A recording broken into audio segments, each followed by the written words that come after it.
बोलो चौथ माता की जय। एक साहूकार था, वह एक शहर में रहता था। उसके दो लड़के थे।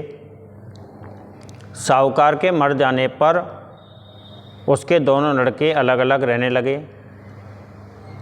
बड़े लड़के ने अपने छोटे भाई को खाली हाथ ही घर से निकाल दिया।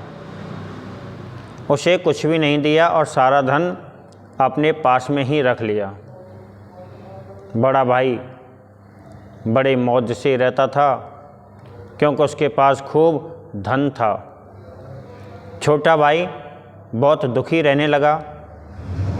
छोटा भाई मजदूरी करने जाता और उसकी बहू जेठानी के यहाँ पर चौका बर्तन करने जाती। जेठानी 100 रोज़ उसे दे देती और वह रोज़ जौ कूट पीसकर खाना बनाकर लेती थी। छोटी बहू इस प्रकार अपना जीवन बिताती थी। माघ के महीने की सकट चौथ आई। उस दिन दौरानी ने व्रत करने की सोची तो उसने अपने घर लीपे पोते और फिर सिर धोकर नहाई। देर हो जाने के कारण वह जेठानी के चौका बर्तन करने भी नहीं गई, खेत पर चली गई। वहाँ से बथुआ तोड़कर लाई और मीठी खर जो गाय भैंस के आगे पड़ी थी उसे ले आई और छींके पर रख दी। रात को उसका आदमी आया और उसे भी उस दिन मजूरी नहीं मिली। सुबह भी कुछ सामान लेकर नहीं आया। दिन भर का थका मारा होने के कारण उसने अपने बहू से कहा कि ला भाई कुछ खाने को दे दे, मैं बहुत ही भूखा हूँ। तो उसकी बहू बोली कि छींके पर बथुआ और रोटी और खर रखी है, उसे खा लो। मैं अपने घर के काम में लग रही हूँ, सो आज चौका बर्तन करने भी नहीं जा सकी, इसलिए जो भी मैं वहाँ से नहीं मिले। यह सुनते ही वह गुस्से में भरकर आग बबूला हो गया और उसे खूब पीटा। एक तो दिन भर की बढ़ती प्यासी ऊपर से खूब पिटी। सुबह चौथ माता और गणेश जी की पूजा करके बिना खाए पिए ही सो गई। रात को सकट देवता गणेश जी आए और उससे बोले कि किवाड़ खोल। वो बोली कि तू कौन? यह सुनकर गणेश जी बोले कि मैं सकट हूँ। यह सुनकर बोली कि तू सकट है तो अपने आप ही किवाड़ खोल ले, मैं तो थकी मांदी और पिटी पिटाई पड़ी हूँ, मेरे से गेट नहीं खुलता। इतना सुनते ही सकट देवता घर के भीतर आ गए और बोले कि मुझे भूख लगी है, खाने को तो दे। वह बोले कि मेरे पास खाने को क्या रखा है, छींके पर खर और बथुआ रखे हैं, लेके खा ले। अब तो सकट देवता ने खर और बथुआ खूब पेट भर कर खाए। फिर बोले कि प्यासा हूँ, पीने के लिए पानी तो दे दे। तब वह बोले कि घड़ा भरा रखा है, वहाँ से पी ले। अब तो सकट देवता ने खूब पानी पिया। फिर बोले कि मुझे बड़े ज़ोर से हंगास आ रही है। यह सुनकर बोले कि चारों कोने और 5वीं धेरी पड़ी है, मन चाहे जहाँ हग ले। वह तो सवेरे देखूँ, अब तो मैं सुबह ही देखूँगी। फिर वे बोले कि बता अब मैं कहाँ पहुँचूँ? तब वह झुझला कर बोली कि पहुँच ले मेरे लिलहारे से। वह उसके लिलहारे से पहुँचकर चला गया। दिन नहीं निकला कि बच्चे सब जाकर उठ बैठे और अपनी मैया को देखकर बोले कि माँ तेरे माथे पर यह सोने की झूमर बेना कहाँ से लटक रहे हैं? यह सुनकर अब तो बाप भी जग गया। उसे देखा कि चारों कोनों और 5वीं धेरी सोने चांदी हीरा मोती आज जगमगा रहे हैं। उसने तुरंत अपनी बहू को जगाया, बोला कि अरे देख जल्दी उठ, यह सब हमारे घर में कहाँ से आ गया, घर कैसा जगमगा रहा है।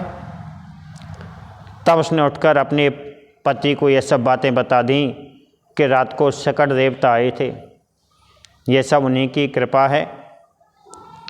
सब लोग समेटने लग गए और फिर वह चौका बर्तन करके जेठानी के घर में नहीं गई।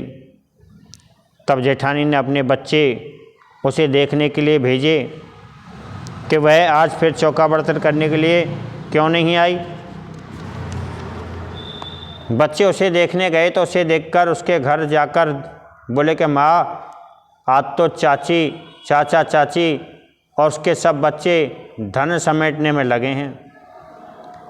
इतना सुनते ही जेठानी दौड़ी दौड़ी आई और आते ही बोली कि यह सब धन कहाँ से ले आई, किसका चुरा कर ले आई, किसको ठग ले आई। यह सुनकर दौरानी बोली कि मैं किसी का भी लेकर नहीं आई, मुझे तो शकट देवता ने दिया है। मैंने बाकी पूजा करी और व्रत किया, सो हमें यह चौथ माता ने दिया है। अब तो जेठानी के पेट में सीरा नहीं हुआ और सोचने लगे कि अब माघ की चौथ आवे और कब मैं यह व्रत करूं। अगले साल शकट चौथ फिर आया, सो माँ ने खूब घर लीपे पोते, फिर सिर धोकर नहाई और व्रत किया और खूब पुआ, कचौड़ी, पूरी, तिलकुटा आदि बनाए। खूब पानी का घड़ा भरकर रखा। फिर अपने आदमी से बोली कि आज तुम भी मोको खूब पीटो, मारो। आदमी बोला कि बेटी ठाले मुझसे क्यों पिटाए। वह नहीं मानी और जिद पर अड़ गई। तब आके आदमी ने उसको 2 थप्पड़ जड़ दिए। अब तो वह भी सो गई। रात को वो भी शकट देवता आए, बोले कि किवाड़ खोल। वह बोले कि तू कौन? कि बोला कि मैं शकट हूँ। वह बोले कि अच्छा, अभी आई, किवाड़ खोल रही हूँ। झटपट उठकर गई और किवाड़ खोल दिए। शकट देवता को भीतर ले लिया। शकट देवता बोले कि मोको बहुत ज़ोर से भूख लगी है।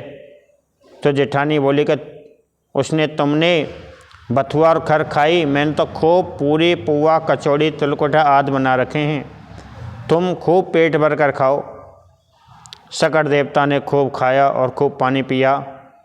फिर बोले कि मुझे तो हगास आ रही है। वह बोले कि चारों कोने 5वीं देरी खूब झाड़ पहुँच कर लीप पोत कर रखे हैं, जहाँ तुम्हारी इच्छा हो खूब करो। वह बोला कि अब पहुँचूँ कहाँ? वह बोले कि अब तो सुखिया की ललाट से पहुँच लो। यह सुनकर वह बाकी ललाट से पहुँच के चले गए। अब तो जेठानी को इतनी बदबू आने लगी कि वह सो नहीं सकी और बार बार माथे पर हाथ लगावे, सो हाथ चिपचिपावे। ऐसा करते करते सवेरा हो गया। उसके घर में खूब बदबू उड़ने लगी, मक्खियाँ भिनभिनाने लगीं। यह देखकर उसका आदमी बोला कि अरे राण, जब तो मैंने तो को पीटा नहीं, अब तू पिटेगी। तैने उसकी होड़ क्यों करी? यह सुनकर उसने उसकी खूब पिटाई करी। घर में से अब तो शकट की टट्टी साफ नहीं होवे। साफ करते करते थक गए। तब वे पंडित जी के पास में पहुँचे और उन्हें बुलाकर घर ले आए। पंडित ने विचार करके बोले कि तुमने छोटे भाई का आधा हिस्सा नहीं दिया, तुम इसका आधा हिस्सा बुलाकर उसे दे दो, यह सब सिमट सकता है, नहीं तो यह नहीं सिमटेगा। जब उसने अपने छोटे भाई को बुलाकर उसका आधा हिस्सा दे दिया, तब वह सब एक ही जगह सिमट गया और सब जगह से, पर एक जगह से नहीं सिमटा। तब पंडित जी बोले कि यहाँ पर भी कुछ है, उसमें से भी तुम दो, तब सिमटेगा। तो वहाँ चक्की के नीचे असली गड़ रही थी, वहाँ से असली निकली और उसने उसको भी आधी दी, तब वह सिमटा। हे चौथ मैया, पहले जैसे दौरानी की आई वैसे सबको आना, पीछे जेठानी की आई वैसे किसी को मत आना। कहते सुनते हुंकार भरते सभी की मनोकामनाएं पूरी करना। बोलो चौथ माता की जय। इसके बाद में गणेश जी की कहानी सुने।